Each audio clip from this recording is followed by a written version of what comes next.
Lepas tu adiknya yang seorang lagi pula menyambung. Betul lah ibu, betul. Itu hantu. Muka dia macam kucing. Adik takutlah. Cepatlah sikit ibu.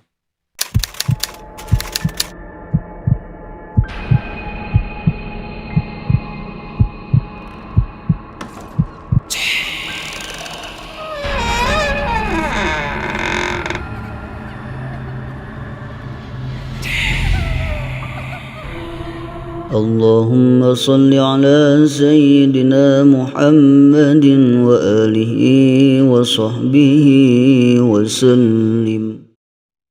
Bismillahirrahmanirrahim. Allahumma salli ala Sayyidina Muhammad. Assalamualaikum warahmatullahi wabarakatuh. Salam sejahtera, salam satu Malaysia dan salam satu Nusantara. Selamat kembali ke Malam Mistik. Apa khabar korang semua? Aku harap korang sihat-sihat je lah. Nama aku Anas Rahmat, storyteller yang menghantui malam sunyi anda. Kebelakangan ni aku banyak terima cerita. Syukur Alhamdulillah. Ada yang hantar daripada direct message, ada yang hantar melalui FB page, ada yang hantar melalui Telegram dan ada juga yang message aku melalui TikTok. Aku ucapkan ribuan terima kasih kat korang yang sudi berkongsi cerita ni dan berkongsi pengalaman korang kat aku. Tapi aku nak minta maaf kalau aku lambat sikit ceritakan balik story korang ni. Almaklumlah, buat masa ni Malam Mistik diterbitkan 4 hari sekali je guys. Sebab aku masih lagi part-time YouTuber. Belum lagi full-time. So aku minta maaf awal-awal. Aku juga tak janji kalau aku dapat bacakan ke semua cerita korang. Sebab kadang-kadang ada juga cerita yang korang hantar tu tak berapa nak lengkap. Contohnya cerita yang tak ada pucuk pangkal. Aku bagi korang contoh macam mana ceritanya. Aku keluar rumah. Tiba-tiba aku nampak hantu. Lepas tu aku pun lari. Lepas tu habis. Lah. So kalau korang just hantar cerita macam ni kat aku, tak dapatlah aku nak ceritakan balik pada kawan-kawan yang lain. Sebab aku sendiri pun tak berapa nak faham cerita korang tu. So aku minta jasa baik korang semua. Kalau korang nak hantar cerita kat aku, korang kenalah detail sikit. Bagilah tahu aku kisah tu dekat mana, bila terjadinya kisah tu, dan sebagainya. Barulah mudah aku nak sampaikan balik dekat kawan-kawan kita yang lain tu, dekat pendengar-pendengar lain. Apa pun, aku tetap juga nak ucapkan terima kasih kat semua yang menghantar cerita kat aku ni. Walaupun cerita korang tu kadang-kadang ada yang tak lengkap. Tak kisahlah yang pakai tulis ke, atau yang pakai voice je ke. Tapi kalau cerita korang tu lengkap, insyaAllah aku akan sampaikan balik. So, kita sambung dengan cerita malam ni. Malam ni aku nak kongsi 2 cerita daripada subscriber aku. Yang pertama ni datangnya daripada Mami yang share guna audio voice dihantar dekat Telegram aku. Sebelum ni Mami ni pernah share cerita pasal burung ruak-ruak yang berlaku dekat dia dengan suami dia masa dia baru je kahwin. Tapi cerita kali ni Mami kongsikan masa dia dah ada anak 3 dah. Sekejap lagi aku sampaikan kat korang korang tunggu sekejap. Cerita yang nombor 2 ni datangnya daripada Mastura yang pernah juga sharekan kisah mistik kakak dia yang diganggu dengan bunyi loceng kaki masa menyewa rumah dekat Sungai Petani Kedah. Yang mana belum tengok cerita tu, habis cerita ni korang boleh layan. Aku dah letakkan pun link ceritanya dekat description kat bawah ni. Tapi kali ni Mastura nak kongsikan kisah yang berlaku dekat kampung dia pula. Yang aku rasa lagi menarik lah cerita kali ni. So sebelum aku start cerita malam ni, korang kena bantu aku belanja like and share dulu guys. Tekan sekali button subscribe yang colour merah tu. Buat yang masih lagi belum subscribe channel Anas Rahmat ni. So tunggu apa lagi? Aku tahu korang pun dah tak sabar-sabar nak dengar cerita kan. So jom layan cerita yang pertama ni guys. Let's roll on Malam Mistik. Let's go.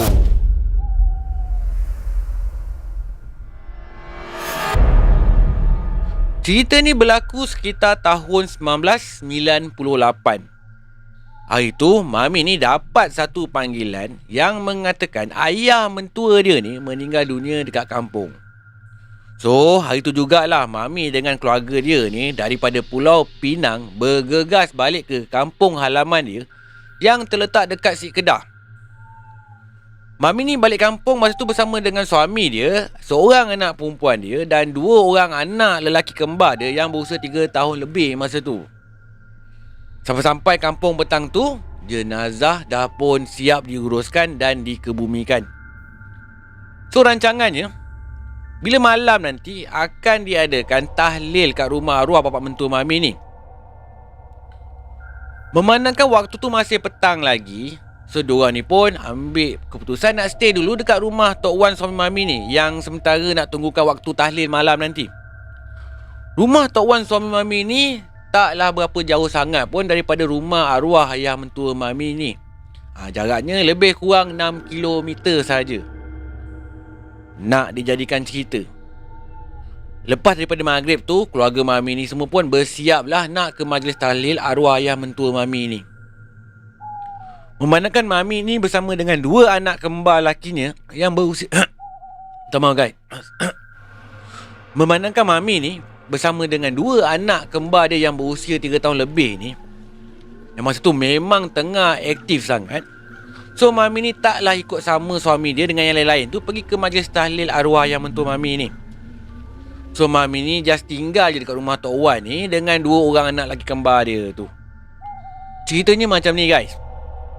Tak lama lepas semua ahli keluarga mami ni keluar menuju ke rumah arwah ayah mentua mami ni untuk tahlil malam tu, hujan pun dah mula turun. Hujan turun betul-betul lebat masa tu. So mami ni just layan TV je lah dengan anak kembar dia 2 orang ni. Layan TV masa tu, mami tengok jam dah dekat 10 lebih dah masa tu. Tapi keluarga dia ni masih lagi belum balik daripada majlis tahlil tu. Mami ni fikir mungkin hujan lebat agaknya yang menjadikan diorang ni lambat balik agaknya. Tak lama lepas tu, hujan dekat luar tu pun nampak dah makin reda dah makin slow dah jadi renyai-renyai je. Tapi suasana sejuk tu tetap ada juga. Bila dah sejuk, macam biasalah, rasa nak terkucil tu pun datang sama. Tapi mami ni, dia nak ke tandas, dia terasa macam seram. Maklumlah, tandas rumah kampung kan. Rumah Tok Wan suami mami ni sebenarnya agak besar juga, 2 tingkat rumahnya. Dan tandas dia pula terletak kat bahagian dapur rumah tu. Bahagian bilik mandi dengan ruang membuang hajat ni sebenarnya berpisah guys. Kat ruang bilik mandi ni konsepnya open, tak ada bumbung. So kalau hujan tu direct je masuk. Tapi cuma kat bahagian membuang hajat ni dia ada bertutup sikit lah, semacam tandas normal lah senang cakap. Dekat bahagian tandas buang air tu sebenarnya tertutup. Mami ni bagi tahu sebenarnya rumah Tok Wan ni memang ada sejarah seramnya tersendiri. Dulu masa Tok Wan ni sebelum dia meninggal dunia, dia memang ada bela saka dengar ceritanya. Maklumlah, orang dulu-dulu kan. Orang dulu-dulu ni kalau membela ni bukanlah sebab suka-suka. Kadang-kadang membela tu sebab nak jaga harta, jaga rumah, jaga kebun, dan macam-macam lah. Tapi mami ni tak nak lah fikir sangat kan pasal perkara-perkara macam ni yang boleh menakutkan dia. So dia just buat-buat biasa-biasa je lah. Back to the story guys. Memandangkan mami ni takut sangat masa tu, so mami ni ajaklah 2 orang anak kembar dia ni untuk temankan dia. Tak kisahlah anak dia tu kecil lagi, dan tak kisah jugalah kalau anak dia masih tak faham apa-apa pun. Asalkan ada kawan nak temankan mami ni, at least kurang jugalah rasa seram dia tu. Sampai kat tandas tu, mami pun masuklah tandas tu untuk buang air. Baru je mami nak tutup pintu toilet tu, tiba-tiba seorang anak kembar dia cakap, Ibu, tengok ni, ada hantu muka dia macam kucing lah ibu. Mami yang kat dalam tandas tu dah mula rasa tak sedap hati dah. Terus dia teriak lah kat dekat anak dia ni, mana ada, itu kucing lah. Cakap mami nak tenangkan anak dia dan nak sedapkan hati dia dalam masa yang sama. Walaupun dalam hati dia punya gementar masa tu hanya Tuhan yang tahu. So mami ni pun tak tunggu lama, cepat-cepatlah dia lepaskan hajat dia tu. Tak lama lepas tu anak kembar dia ni menyaut lagi, betul ibu, betul, itu bukan kucing lah, itu hantu. Lepas tu adiknya yang seorang lagi pula menyambung, betul lah ibu, betul, itu hantu, muka dia macam kucing. Adik takut lah, cepatlah sikit ibu. Anak kembar mami ni, 2 orang ni asyik duk ulang ayat yang sama je. Ada hantu ni ibu, ada hantu ni ibu, cepatlah, adik takut, abang takut. Hanya ulang ayat yang sama berulang-ulang kali. So Mami ni yang kat dalam toilet tu, bila mendengarkan dah dua-dua anak kembarnya duk ulang ayat yang sama, benda yang sama je, dia pun dah mula dah tak senang hati dah. Dalam hati Mami ni, dia baca jugalah apa-apa yang patut dan terlintas kat kepala dia ni. Sambil dia cepat-cepat keluar daripada toilet tu. Bila dia dah keluar daripada toilet tu, cepat-cepatlah dia bawa dua orang anak kembar dia ni terus ke ruang tamu. Lepas tu sambung balik layan cerita kat TV. Mami ni fikir, bila dah sampai kat ruang tamu ni, dia fikirkan semua kisah hantu tu dah habis dah. Dah settle dah. Dia ingat cuma benda tu mungkin hanya dekat kawasan dapur ataupun tandas saja. Tapi sebenarnya Mami ni silap. Sekali lagi anak kembar Mami ni yang si abang tu bercakap, Ibu, hantu muka kucing tu duk bawah langsir lah bu. Cubalah ibu tengok tu. Cepat bu. Abang takut ni bu. Ibu tengok bu kat bawah langsir tu bu. Menggigil-gigil suara anaknya tu. Sambil anak kembarnya yang abang tu tegak jari dia menunjuk. Betul-betul kat arah langsir kat tingkap bahagian rumah orang tamu dia tu. Betul tegak dia tunjuk macam tu. Mami ni masa ni memang dah berderau-derau dah jantung dia dah. Dub-dap jantung dia. Dalam hati dia ni minta cepat-cepatlah keluarga dia yang pergi tahlil tu balik. Mami dah tak tahan dah nak menahan takut ni sebenarnya. Dengan tiba-tiba anak kembar Mami yang adik ni pula sambung, Ibu, dia tengok kat kita ni bu. Dia tengok kita tu bu. Adik takut ni bu. Sudah. Mami ni lagilah gelabah bila dengar anak kembarnya tu, yang adik pula ni, cakap benda tu duk tengok dorang pula dah masa tu. Tapi bila Mami ni tengok ke arah langsir tu, Mami ni tak nampak apa-apa pun. Cuma langsir tu je memang ada beralun-alun sikit lah, bergerak-gerak. Walaupun dalam rumah tu tak ada angin pun sebenarnya. Memang betul, masa tu dekat luar tu masih lagi hujan. Tapi hujan dah turun dengan renyai-renyai. Walaupun hari masih hujan, tapi angin dekat luar tu tak kuat pun. Dan angin kat rumah pun tak ada pun. Mami pun tak buka kipas sebenarnya. So macam mana langsir tu boleh beralun-alun, sedangkan langsir yang lain memang tak gerak apa pun. So Mami ni bila dia dah rasa tak sedap hati sangat dan dah mula pun rasa takut tu menguasai badan dia, apa lagi, dia angkutlah anak-anak dia dua orang tu terus masuk dalam selimut, berselubung terus dengan anak-anak dia. Dalam keadaan tengah berselubung tu, tiba-tiba anak kembar dia yang abang tu boleh pula dia menjengah daripada selubung tu. Pelan-pelan je dia menjengah. Lepas tu dia cakap dekat mak dia ni, Ibu, hantu kucing tu dah tak ada dah bu. Dah hilang dah dia. Masa ni betul-betul lega hati Mami. Dan tak lama lepas tu keluarga Mami ni pun baliklah daripada majlis tahlil tu. Dan lagilah Mami rasa lega sangat. Pengalaman Mami hantu wajah kucing, kata dia. Mata budak ni kan memang mudah kalau nak nampak benda-benda macam ni. Sebab budak ni hati diorang ni bersih. Lagi pula kalau budak kecil yang umur 3-4 tahun ni, diorang ni memang jujur je. Apa yang diorang nampak, itulah yang diorang sebut, kan?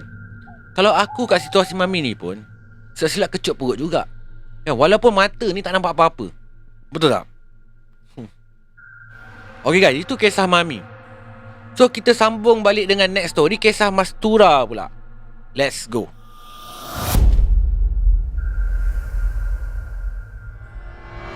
Kalau tadi kisah Mami ni berlaku dekat Sik Kedah, cerita Mastura ni pun berlaku juga dekat Sik Kedah.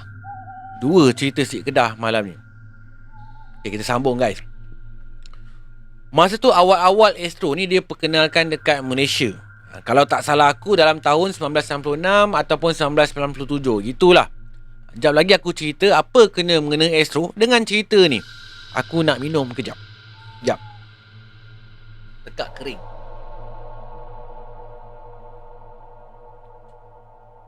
Maaf guys, batuk. Okey, jom sambung. Alkisahnya, adalah sepasang suami isteri ni, dia beli tanah dekat dengan kampung Mastura ni. Orang kampung Mastura panggil isteri dia ni Mami Astro. Sebab apa? Sebab diorang ni lah rumah pertama kat kampung tu yang pasang Astro. Sebab itulah isteri dia ni dipanggil Mami Astro. Mami Astro dengan suami dia ni memang tak berapa campur orang sangat. Dia jarang bergaul dengan orang. Lepas tu tanah yang diorang dirikan rumah tu pula, kalau dilihat daripada jalan raya, agak curam sikit. Boleh nampak bumbung rumah je kalau berdiri betul-betul dekat atas jalan raya. Setelah hampir 5 bulan tinggal kat kampung tu, satu persatu kejadian seram mula berlaku. Bermula dengan budak-budak kampung ni yang suka bermotor tengah-tengah malam dekat jalan kampung ni. Adalah salah seorang daripada geng dorang ni balik lewat masa tu. Amir nama budak ni. Masa tu Amir ni on the way nak balik ke rumah dia. Si Amir ni lalulah jalan betul-betul dekat depan rumah Mami Astro ni. Masa nak sampai dekat rumah Mami Astro ni, dari jauh lagi si Amir ni dah terperasan. Satu kelibat budak kecil berlari-lari sambil kepala budak tu terangguk-angguk. Dia lari menuju jalan kecil terus ke rumah Mami Astro tu. Dalam hati Amir ni pun terdetik juga. Takkanlah ada budak kecil malam-malam macam ni nak main dekat kawasan sunyi macam ni. Untuk pengetahuan korang guys, kawasan rumah Mami Astro ni memang jauh sikit daripada kawasan penduduk lain.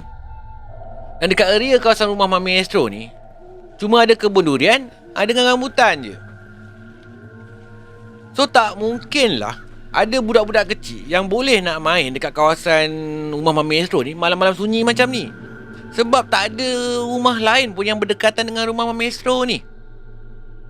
Kejadian seram yang kedua pula berlaku dekat seorang anggota polis yang balik bercuti dekat kampung dia. Namanya Carol. Carol ni polis yang berkhidmat dekat negeri Sarawak. So memang susah lah kalau dia nak balik kampung. Tapi kalau balik tu memang lama dia ambil cuti. Dia ambil cuti panjang. Ada satu malam tu, Carol ni pun pergilah melepak dekat rumah kawan masa sekolah dia ni. Lama sangat tak berjumpa, lepak punya lepak, tengok-tengok dah lewat malam dah. Sedar tak sedar, waktu pun dah berlalu. Tahu-tahu dah dekat jam 2 pagi dah. So dia pun baliklah ke rumah dia. Masa lalu depan rumah Mami Astro ni, tiba-tiba motor yang dia naik tu mati sendiri. So dia pun turunlah daripada motor dia tu, nak tengoklah apa hal dengan motor dia ni kan. Apa yang dia boleh buat, apa yang boleh repair ke kan. Dia check lah motor dia tu.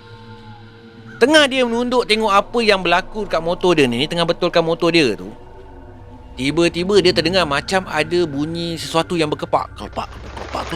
Betul-betul terbang kat atas kepala dia ni. Bunyinya macam burung yang banyak sangat tengah terbang kat atas kepala dia. So dia pun jengah-jengah lah kat sekitar kawasan tu. Bila dia pandang betul-betul dekat depan dia, betul-betul dekat atas jalan raya tu, dia perasan ada banyak betul burung merpati putih. So si Carol ni terasa pelik. Tak pernah pula dia tahu ada sebanyak tu burung merpati putih ni dekat kawasan kampung dia ni. Si Carol ni pun dia rasa macam tak sedap hati. Dia dah rasa lain macam dah. Tengkuk dia ni maksud dah meremang-remang. So dia pun teruslah baca ayat kursi dalam hati dia. Habis dia baca ayat kursi tu, terus je burung merpati tu hilang macam tu je. Nak dijadikan cerita, setelah hampir setahun Mami Astro ni dengan suami dia duduk kat kampung tu, dengan tiba-tiba Mami tu berpindah keluar daripada kampung tu. Tapi tak ada seorang pun orang kampung yang tahu bila dan ke mana Mami Astro ni dengan suami dia berpindah. Rumah yang dia duduk tu dia biarkan kosong tak berpenghuni. Lepas dia pindah tu, barulah ada yang buka mulut bercerita tentang siapa sebenarnya Mami Astro ni dan suami Mami Astro ni. Walaupun masa tu Mami Astro ni dah berpindah, tapi tetap juga ada kejadian seram yang berlaku dekat kampung tu. Ada 2 kejadian seram yang terakhir berlaku kat kampung tu. Dan disebabkan 2 kejadian terakhir ni, barulah orang kampung tahu yang mereka berdua ni, Mami Astro dengan suami dia tu, ada bela-belaan rupanya. Okey guys, ini kisah 2 kejadian seram yang terakhir. Kisah yang pertama ni berlaku dekat Cik Man, Tokeh Kedai Runcit. Cik Man ni ada isteri bernama Cik Suri dan diorang ni mempunyai 5 orang anak. Yang bongsu sekali namanya Alif. Masa tu umur Alif ni 6 tahun. Satu petang tu dalam pukul 6.30 lebih lah, lebih kurang macam tu. Masa tu hujan turun renyai-renyai. So Cik Man ni pun membebel lah sambil keluar berjalan, bawa payung nak pergi cari si Alip ni, yang daripada tadi main hujan dekat sekitar kawasan dekat dengan rumah Mami Astro tu, dengan budak-budak sebaya dia ni. Sampai dekat kawasan berhampiran dengan rumah Mami Astro tu, Cik Man ni nampak Alip daripada jauh tengah lari ke arah dusun. So Cik Man ni pun berlarilah kejar anak bongsu dia tu. Makin Cik Man ni dekat dengan si Alip ni, makin lincah pula si Alip ni. So Cik Man ni pun berteriak je lah dekat anak bongsu dia tu, suruh anak bongsu dia tu balik. Alip, balik Alip, dah petang ni Alip, dah nak maghrib ni, balik.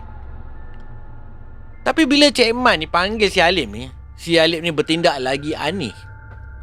Si Alip ni bukan lagi berlari macam biasa, tapi dia melompat-lompat, makin menjauhkan diri dia dengan si Cik Man ni. Cik Man pula dah makin tak larat nak kejar si Alip ni. Cik Man dah mula risau masa tu, sebab makin lama makin jauh si Alip ni melompat tinggalkan Cik Man. So Cik Man ni pun patah baliklah ke rumah dia nak ambil motor, sebab nak kejarkan si Alip ni yang makin lama makin lincah sangat berlari, melompat, maaf. Sampai kat rumah, belum sempat pun Cik Man ni ambil kunci motor, Cik Suri teruslah tegur Cik Man. Cik Suri ni isteri Cik Man.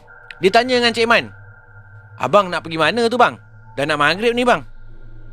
So Cik Man ni pun cakap lah kat isteri dia ni, yang dia ni nak ambil kunci motor, nak kejar si Alip yang lincah daripada tadi. Bila dikejar, makin nampak Cik Man makin jauh dia lari.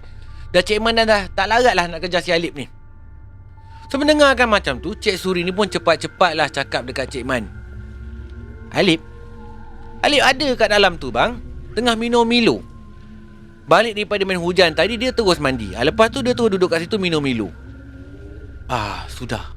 Kalau Alip sebenarnya masih ada kat rumah tengah minum Milo, siapa pula yang Cik Man nampak lincah sangat berlari tadi tu? Isytihar panjang Cik Man masa ni.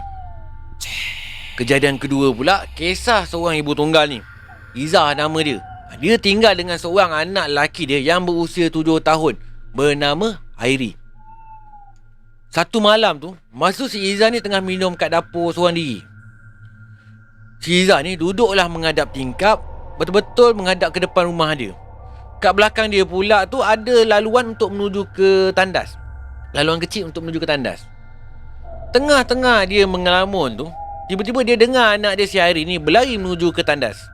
So cepat-cepatlah si Izzah ni berpaling ke belakang, toleh ke arah bilik air tu. Tapi dia cuma sempat nampak kaki si Hairi dia tu melangkah masuk ke dalam tandas. Izzah ni sangka mungkin Hairi tak tahan sangat nak terkucil, sebab tu kelam kabut sangat si Hairi ni berlari masuk dalam tandas tu. So si Izzah ni terus je lah sambung minum sambil mengelamun.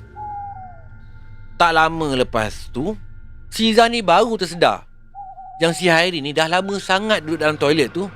Lepas tu dia tak buka lampu pula. Si Izzah ni pun mulalah bangun dan berjalan menuju ke arah toilet, sebab nak tolong bukakan suis lampu kononnya. Sambil jalan tu, sambil lah dia bercakap, dah kenapa masuk ke toilet tapi tak reti nak buka lampu Hairi? Tak semena-mena anaknya si Hairi ni pun menyaut. Tapi bukan daripada dalam toilet, daripada ruang tamu dia menyaut. Hairi tak masuk tandas pun mama, kenapa nak kena buka lampu pula? Daripada tadi Hairi duduk dekat sini, mana tengok TV ni? Sudah.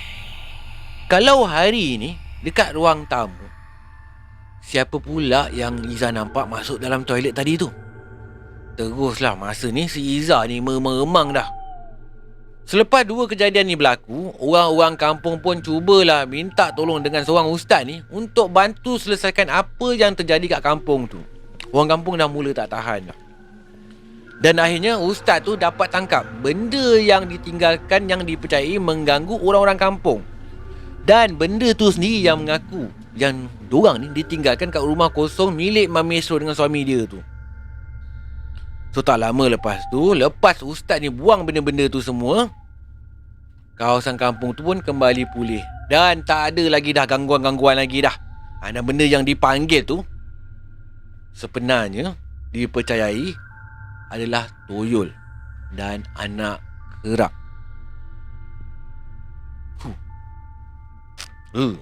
Tuyul guys, tuyul dan anak kerak. Hara satu kampung dibuatnya, tak pasal-pasal. So Berakhirlah 2 cerita malam ni kiriman daripada subscriber aku, Mastura dan Mami. So malam ni aku pun tak tahu nak nasihat apa sebenarnya. Tiba-tiba otak ni dia macam jam sikit. Apa pun cuma aku nak cakap kat korang, korang kena jaga diri korang baik-baik je lah. Dan jangan elak pun kemungkinan untuk bertembung dengan perkara-perkara mistik ni.